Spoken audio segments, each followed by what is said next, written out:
जय जय रघुवीर समर्थ. गुरुर ब्रह्मा गुरुर विष्णू गुरुर्देव महेश्वरा गुरुर साक्षात परब्रह्म तस्मै श्री गुरुवे नमः. 15 ऑक्टोबर पासून घटस्थापना म्हणजे नवरात्री उत्सव सुरू होतोय. समर्थ म्हणतात की घट बसवण्यापूर्वी आपण घरातील सर्व स्वच्छता करतो. घट बसवण्यापूर्वी आपण घरातील सर्व स्वच्छता करतो. कान्याकोपऱ्यातील घाण स्वच्छ करतो व सर्व स्वच्छता झाल्यावर, सर्व घरातील स्वच्छता झाल्यावर, मंदिर स्वच्छ केल्यावर आपण घट बसवतो. मग समर्थ म्हणतात की आपल्या मनामधली स्वच्छता ही आपल्याला करता आली पाहिजे. आपल्या मनाबदली स्वच्छता ही आपल्याला करता आली पाहिजे. आणि म्हणून समर्थ म्हणतात की आपल्या कुकर्माची ही स्वच्छता आपल्याला करता आली पाहिजे. आपल्या अवगुणाची स्वच्छता आपल्याला करता आली पाहिजे.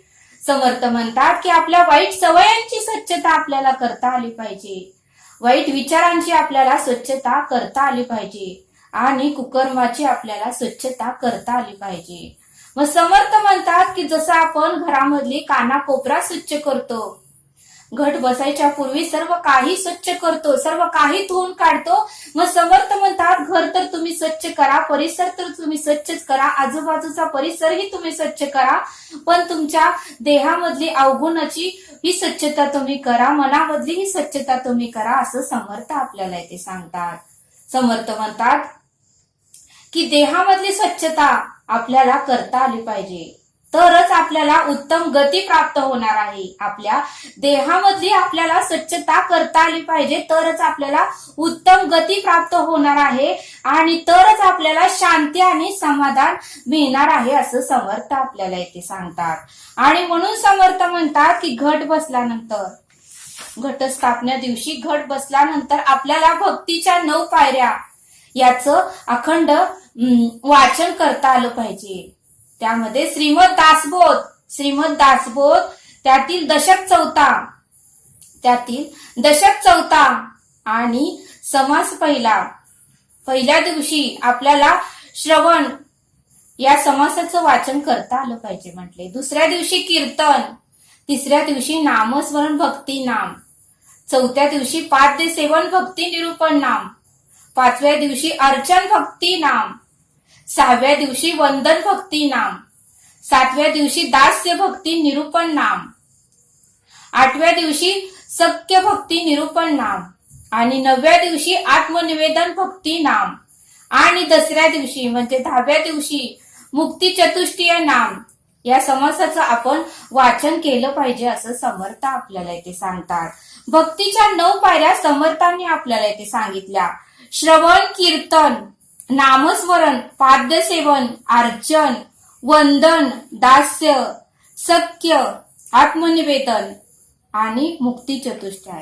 तर समर्थ म्हणतात की आपल्याला 9 दिवस या 9 समासाचं वाचन करता आलं पाहिजे आणि 10व्या दिवशी मुक्ती चतुष्टय नाम या समासाचं आपल्याला वाचन करता आलं पाहिजे, असं समर्थांनी आपल्याला ते सांगितलं.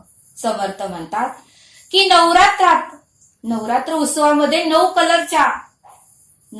कलरच्या रंगाच्या साड्या देवीला घालतात. 9 कलरच्या रंगाच्या साड्या देवीला घालतात. रोज एक कलर बदलतात, रोज एक नवीन साडी देवीला घालतात.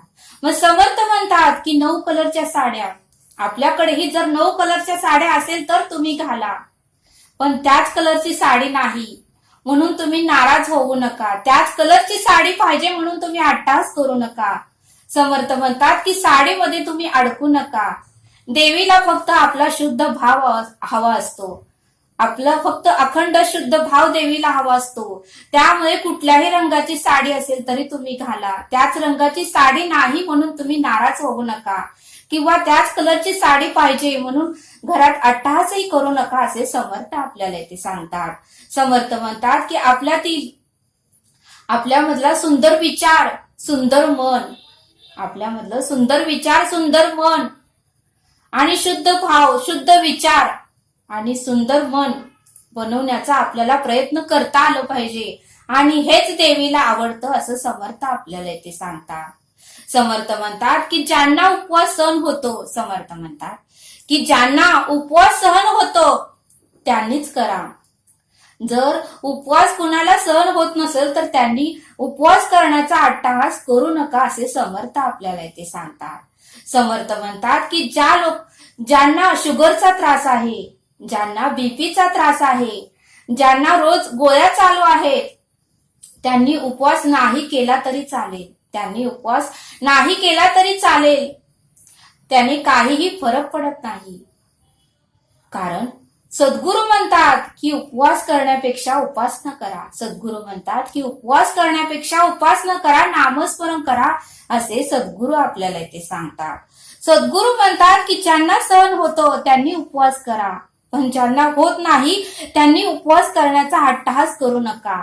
कारण 9 दिवस आपण उपवास करतो आणि 10व्या दिवशी मात्र आपल्याला कुठला ना कुठला तरी त्रास चालू होतो, पेशी कमी होतात आणि आपल्याला बीपीचा त्रास असतो, शुगरचा त्रास असतो आणि त्यावेळेस मात्र आपल्याला दवाखान्यामध्ये जाऊन ऍडमिट करावं लागतं आणि मग दवाखान्याचं बिल भरपूर होतं. मग घरच्यांनाही त्याचा त्रास होतो, मनस्ताप होतो आणि म्हणून समर्थ म्हणतात की ज्यांना उपवास सहन होतो त्यांनीच उपवास करा.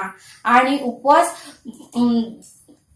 तुम्ही नाही केला तर चालेल, पण उपासना करा असं समर्थ आपल्याला इथे सांगतात. समर्थ म्हणतात की ज्यांना उपवास करायचाच नाही किंवा ज्यांना उपवास सहन होत नाही त्या व्यक्तीने एखादा निश्चय करा. त्या व्यक्तीने एखादा निश्चय करा. 9 दिवस 9 प्रकारचा तुम्ही निश्चय करू शकता असं समर्थ आपल्याला येथे सांगतात. म्हणजे आज मी सगळ्यांना मनापासून आनंद देणार. पहिल्या दिवशी आज मी सगळ्यांना मनापासून आनंद देणार. मी कोणालाही आज त्रास देणार नाही, मी कोणालाही आज दुःख देणार नाही. माझ्याकडून जेवढं इतरांना करता येईल मी तेवढं आनंद द्यायचा प्रयत्न करणार असा तुम्ही पहिल्या दिवशी निश्चय करा. दुसऱ्या दिवशी आज मी कोणाशीही वाद व भांडण करणार नाही. आज मी कोणाशीही वाद व भांडण करणार नाही असा निश्चय करा. तिसऱ्या दिवशी आज मी दानधर्म करणार. आज मी मला जेवढं जमेल, माझ्या परीने जेवढं होईल मी तेवढं दानधर्म करणार. मंदिराच्या बाहेर बसणाऱ्या लोकांना मी आज पोट भरून जेवण देणार आणि मी आज उत्तमाचं एखादं कर्म करणार. चौथ्या दिवशी आज मी माझ्या आई वडिलांसोबत दिवस घालवणार. आज मी माझ्या आई वडिलांसोबत दिवस घालवणार. त्यांना जे आवडेल ते मी त्यांना करून देणार आणि त्यांना मी फिरायला घेऊन जाणार. त्यांच्या मनासारखं मी आज दिवस काढणार असा निश्चय करा. 5व्या दिवशी मी आज कोणावरही रागवणार नाही. मी आज किती जरी मला त्रास झाला, किती जरी राग आला तरी मी शांत बसणार. मी कोणावरही रागवणार नाही. 6व्या दिवशी मी प्रत्येकाशी उत्तम बोलण्याचा प्रयत्न करणार. मी कोणाशीही रागाने, मत्सराने आणि तिरस्काराने बोलणार नाही असा निश्चय करा. 7व्या दिवशी मी आज कोणाचाही द्वेष, तिरस्कार आणि मत्सर करणार नाही. माझ्या परीने होईल तेवढं मी त्यांच्याशी उत्तम वागण्याचा प्रयत्न करेन. 8व्या दिवशी मी आज अनाथ व वृद्ध आश्रमाला भेट देणार. त्यांना मी काहीतरी खायला घेऊन जाणार असा निश्चय करा. 9व्या दिवशी आज मी घरातील प्रत्येक व्यक्तीचा मनाचा विचार करणार. आज मी घरातील प्रत्येक व्यक्तीच्या मनाचा विचार करणार व त्यांना आवडेल तशीच मी आज कर्म करणार असं समर्थ आपल्याला इथे सांगतात की या 9 दिवसात तुम्ही कोणता ना कोणता तरी निश्चय करा की जेणेकरून आपलं पुण्य वाढेल, आपल्याला उत्तम कर्म करायचा मार्ग भेटेल असं समर्थ आपल्याला इथे सांगतात. समर्थ म्हणतात की नवरात्रात प्रत्येक देवीच्या मंदिरात गर्दी असते. मग समर्थ म्हणतात की एरवी 11 महिने समर्थ म्हणतात की एरवी 11 महिने देवी मंदिरात नसते का? देवी 12ही महिने मंदिरात असते. मग समर्थ म्हणतात की फक्त नवरात्रात देवीच्या मंदिरात गर्दी कशी असते? फक्त नवरात्रातच देवीच्या मंदिरात गर्दी कशी असते? 12ही महिने देवी मंदिरातच असते. मग 12ही महिने आपण मंदिरात जाऊन देवीचं दर्शन घेतलं पाहिजे असं समर्थ आपल्याला इथे सांगतात. पण आपण मात्र फक्त नवरात्रनातच देवीच्या मंदिरात गर्दी करतो आणि तिथे तासन तास रांगेत उभारूनही आपल्याला दर्शन भेटत नाही. एरवी मात्र देवीच्या मंदिरात कोणत्याच प्रकारची गर्दी नसते. देवी आपल्याशी बोलण्यासाठी तयार असते, आपल्याला बघण्यासाठी ती तयार असते, पण आपल्याला तेथे जायला मात्र वेळ नसतो असं समर्थ आपल्याला ते सांगतात. आणि म्हणून समर्थ म्हणतात की 12ही महिने देवी मंदिरात असते, 12ही महिने आपल्याला देवीच्या मंदिरात जाऊन दर्शन घेता आलं पाहिजे असं समर्थ आपल्याला ते सांगतात.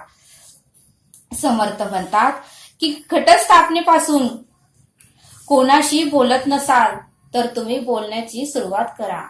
घटस्थापनेपासून कोणाशी बोलत नसाल तर तुम्ही बोलायला सुरुवात करा. आणि म्हणून समर्थ म्हणतात की एकाच घरात राहून, समर्थ म्हणतात की एकाच घरात राहून सून सासूशी बोलत नाही, सून सासूशी बोलत नाही, सासू ही सुनेशी बोलत नाही. समर्थ म्हणतात की एकाच घरात राहून सून सासूशी बोलत नाही तर सासू सुनशी बोलत नाही. नवरा बायकोशी बोलत नाही तर बायको नवऱ्याशी बोलत नाही. मग समर्थ म्हणतात की नणंद भावजाईशी बोलत नाही तर भावजाई नंदशी बोलत नाही.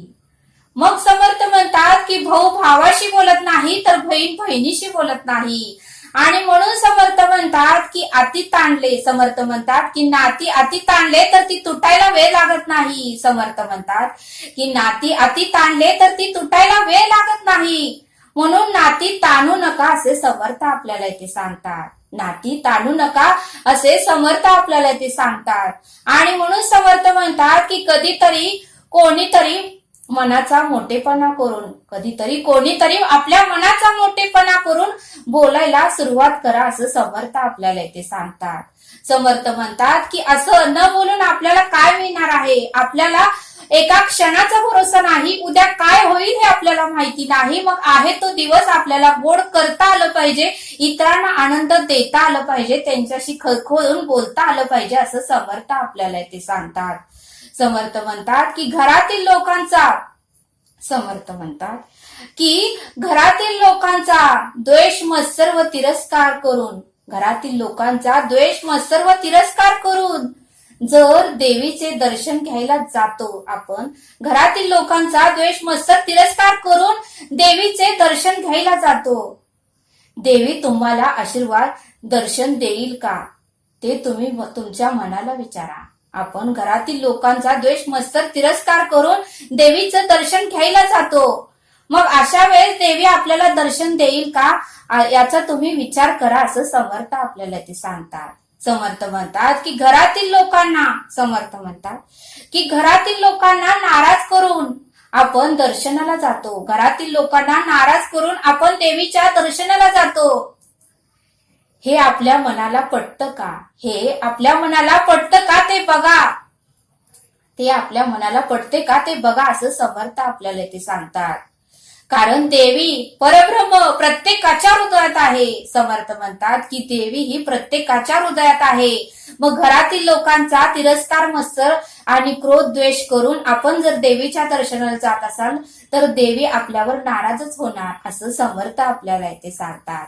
समर्थ म्हणतात की नुसती प्रेमाची अपेक्षा करू नका. समर्थ म्हणतात की नुसती प्रेमाची अपेक्षा करू नका, प्रेम देण्याचाही प्रयत्न करा, प्रेम देण्याचाही प्रयत्न करा, कारण प्रेम दिलं तरच आपल्याला प्रेम मिळणार आहे असं समर्थ आपल्याला इथे सांगतात.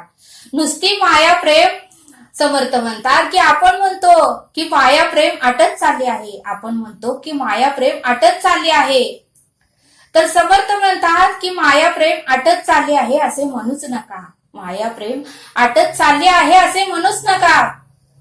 तुमच्यामध्ये किती माया प्रेम शिल्लक आहे ते अगोदर तपासा. समर्थ म्हणतात की तुमच्यामध्ये, आपल्यामध्ये किती माया प्रेम शिल्लक आहे ते अगोदर आपल्याला तपासता आलं पाहिजे असं समर्थ आपल्याला इथे सांगतात. समर्थ म्हणतात की नुसते दुसऱ्यांचे दोष बघू नका. समर्थ म्हणतात की नुसते दुसऱ्यांचे दोष बघू नका, स्वतःमधीलही दोष बघा, स्वतःमधीलही दोष बघा. नेहमी आपण इतरांचं चुकलेलं बघत असतो, पण आपल्यालाही आपण पारखून बघितलं पाहिजे की आपल्यातही किती दोष आहेत आणि ते दोष कमी करण्याचाही आपण प्रयत्न केला पाहिजे असं समर्थ आपल्याला इथे सांगतात. समर्थ म्हणतात की 9 प्रकारच्या 9 साड्या असेल तर घालाच, 9 प्रकारच्या 9 साड्या असेल तर घालाच, पण नसेल तर मात्र अट्टहास करू नका. 9 रंगाने 9 प्रकाराने 9 रंगाने 9 प्रकाराने सर्वांना प्रेम देण्याचा प्रयत्न करा. 9 रंगाने 9 प्रकाराने सर्वांना प्रेम, माया, आदर देण्याचा प्रयत्न करा असं समर्थ आपल्याला इथे सांगतात. समर्थ म्हणतात की सर्वांना एक सारखी वागणूक द्या. समर्थ म्हणतात की सर्वांना एक सारखी वागणूक द्या. एकाला एक व दुसऱ्याला दुसरीच अशी वागणूक देऊ नका. समर्थ म्हणतात की सर्वांना एक सारखी वागणूक द्या. एकाला एक व दुसऱ्याला दुसरीच अशी वागणूक देऊ नका. तुझ्याभाव करू नका. सर्वांना समान वागणूक द्या असं समर्थ आपल्याला इथे सांगतात. मात्र काही लोकांचं असं असतं की एकाला एक वागणूक देतात, दुसऱ्याला दुसरी वागणूक. मग आपण प्रत्येकाशी एकसारखंच वागलं पाहिजे असं समर्थ आपल्याला इथे सांगतात. समर्थ म्हणतात की प्रत्येक व्यक्तीशी बोलण्याची पद्धत एकच ठेवा. प्रत्येक व्यक्तीशी आपली बोलण्याची पद्धत एकच ठेवा. व्यक्तीचा चेहरा, समर्थ म्हणतात की व्यक्तीचा चेहरा व स्वभाव पाहून दुजाभाव वागणूक देऊ नका. व्यक्तीचा चेहरा व स्वभाव पाहून दुजाभाव वागणूक तुम्ही देऊ नका. प्रत्येकाशी बोलण्याची पद्धत एकच ठेवा असं समर्थ आपल्याला इथे सांगतात. समर्थ म्हणतात की देवीने महिषासूर राक्षसाला मारले. समर्थ म्हणतात की देवीने महिषासूर राक्षसाला मारले. म्हणजे एक स्त्रीमध्ये प्रचंड शक्ती व सामर्थ्य आहे. समर्थ म्हणतात की एक स्त्रीमध्ये प्रचंड शक्ती व सामर्थ्य आहे. एक स्त्रीमध्ये विचार करण्याची क्षमता भरपूर आहे. एका स्त्रीमध्ये विचार करण्याची क्षमता ही भरपूर आहे आणि सहन करण्याची क्षमता ही भरपूर आहे. एका स्त्रीमध्ये विचार करण्याची क्षमता भरपूर आहे, सहन करण्याची क्षमता भरपूर आहे. म्हणून समर्थ म्हणतात की स्त्री ही अनंत काळाची माता आहे. म्हणून समर्थ म्हणतात की स्त्री ही अनंत काळाची माता आहे. म्हणून स्त्रीचा आदर करा, सन्मान करा असं समर्थ आपल्याला इथे सांगतात. म्हणून प्रत्येक स्त्रीचा आदर करा आणि प्रत्येक स्त्रीचा सन्मान करा असं समर्थ आपल्याला इथे सांगतात. समर्थ म्हणतात की कोणत्या ना कोणत्या तरी घरात स्त्रीचा अपमान केलाच जातो. कोणत्या ना कोणत्या तरी घरात स्त्रीचा अपमान हा केलाच जातो. तिचा पदोपदी मन दुखवलं जातं. तिचे पदोपदी मन दुखवलं जाते. तिचा तिरस्कार केला जातो. तिचा तिरस्कार करतात आणि त्याच घरच्या स्त्रीला तुला काहीच कळत नाही असेही म्हणतात. समर्थ म्हणतात की ती स्त्री पूर्ण कुटुंब चालवते, कुटुंबाचा विचार करते, मुलांचा विचार करते, सासू सासऱ्यांचा विचार करते, घरात जे का कोण असेल त्या सर्वांचा विचार करते. त्या स्त्रीलाच म्हणतात की तुला काहीच कळत नाही असेही त्या स्त्रीला म्हणतात. मग समर्थ म्हणतात की ही स्त्री पूर्ण परिवार सांभाळते. ही स्त्री पूर्ण परिवार सांभाळते. मग समर्थ म्हणतात की ही स्त्री जर 4 दिवस माहेरी गेली तर घराची अवस्था कशी होते ते तुम्ही बघा. ही स्त्री जर 4 किंवा 8 दिवस माहेरी गेली तर घराची अवस्था कशी होते ते तुम्ही बघा असं समर्थ आपल्याला इथे सांगतात. आणि म्हणून समर्थ म्हणतात की घरातील स्त्रीला नाराज करून, दुःख देऊन, त्रास देऊन तुम्ही जर देवीच्या दर्शनाला गेला तर देवी तुम्हाला आशीर्वाद कधीच देणार नाही. म्हणून समर्थ म्हणतात की घरातील स्त्रीला नाराज करून, दुःख देऊन, त्रास देऊन तुम्ही जर देवीच्या दर्शनाला गेला तर देवी तुम्हाला आशीर्वाद कधीच देणार नाही असं समर्थ आपल्याला ते सांगतात. कारण समर्थ म्हणतात की घरातील स्त्री एक घरातील लक्ष्मीच आहे. समर्थ म्हणतात की घरातील स्त्री ही एक घरातील लक्ष्मीच आहे असं समर्थ आपल्याला इथे सांगतात. आणि म्हणून समर्थ म्हणतात की नवीन लग्न झाल्यावर माप ओलांडून तिला घरामध्ये आपण घेतो. नवीन लग्न झाल्यावर माप ओलांडून तिला आपण घरामध्ये घेतो आणि नंतर मात्र तिलाच त्रास द्यायला सुरू करतो असं समर्थ आपल्याला इथे सांगतात. आणि म्हणूनच समर्थ म्हणतात की मनापासून जर देवीची भक्ती करत असाल तर, समर्थ म्हणतात की मनापासून जर देवीची भक्ती करत असाल तर अगोदर घरातील स्त्रियांना त्रास द्यायचे बंद करा. अगोदर घरातील स्त्रियांना त्रास द्यायचं बंद करा. मग ती कोणीही असू दे, मग ती कोणीही असू दे, आपली आई असू दे, आपली बहीण असू दे, मग ती कोणीही असू दे, आपली आई असू दे, आपली बहीण असू दे, आपली बायको असू दे, आपली मुलगी असू दे, किंवा आपली सून असू दे, किंवा आपली आत्या असू दे. घरात कोणतीही स्त्री असू दे, तिला त्रास देऊ नका असं समर्थ आपल्याला इथे सांगतात. त्या स्त्रीला आपण आनंद देण्याचा प्रयत्न केला पाहिजे असं समर्थ आपल्याला इथे सांगतात. मग असं जर केलं तर देवी तुम्हाला आनंद नक्कीच देईल असं समर्थ आपल्याला इथे सांगतात. समर्थ म्हणतात की आपल्या गावात जर देवीचे मंदिर असेल तर तुम्ही देवीच्या मंदिरात दर्शन घ्यायला अवश्य जावा. पण लांब लांब परगावी जर जाण्याचा अट्टहास करू नका. आपल्याकडे जर पैसे नसतील तर लांब देवीच्या दर्शनाला जायचा अट्टहास करू नका, त्रास करून घेऊ नका. तुमची जर मनापासूनच इच्छा, आवड, शक्ती असेल तर घरामध्येच आजूबाजूच्या शेजारी जर गरीब मुली असतील तर त्या मुलींना तुम्ही बोलवा. तुम्हाला जेवढा शक्य होईल तेवढ्या 5, 6 किंवा 9, 11 जे काही असतील त्या मुलींना तुम्ही बोलवा आणि त्या मुलींची तुम्ही पूजा करा. तर तुम्हाला देवीचं दर्शन मिळाल्याचं पुण्य भेटेल. म्हणून समर्थ म्हणतात की दर्शन घ्यायला जावा. पण परगावी असेल किंवा पैसे जास्त खर्च होत असतील तर तुम्ही अट्टहास करू नका. कारण प्रत्येकाच्या हृदयामध्ये देवी आहे. फक्त देवीला शुद्ध भाव, सुंदर मन, स्वच्छ विचार आणि सुंदर कर्म पाहिजे असतात. तर देवी कुठेही आपल्याला दर्शन द्यायला नक्कीच येते असं समर्थ आपल्याला इथे सांगतात. आणि म्हणून समर्थ म्हणतात की या 9 दिवसात जेवढे कर्म उत्तमाची करता येईल, या 9 दिवसात जेवढे कर्म उत्तमाची करता येईल तेवढी आपण केली पाहिजे असं समर्थ आपल्याला इथे सांगतात. समर्थ आपल्याला एक श्लोक सांगतात.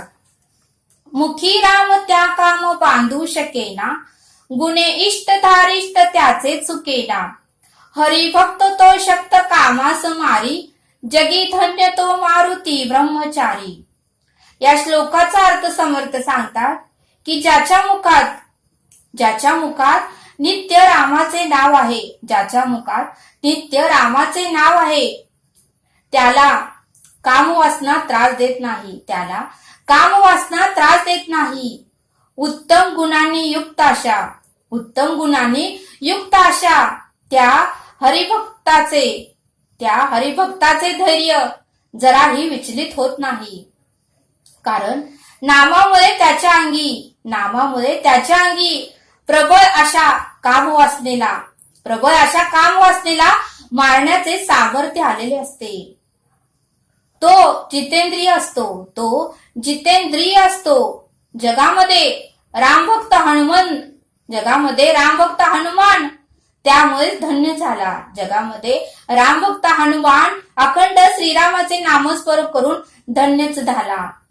असा या श्लोकाचा अर्थ समर्थांनी आपल्याला येथे समजावून सांगितला. तरी आता आपण येथेच थांबूया. हा व्हिडिओ आवडल्यास सबस्क्राईब करा. भेटूया पुढील भागात. धन्यवाद.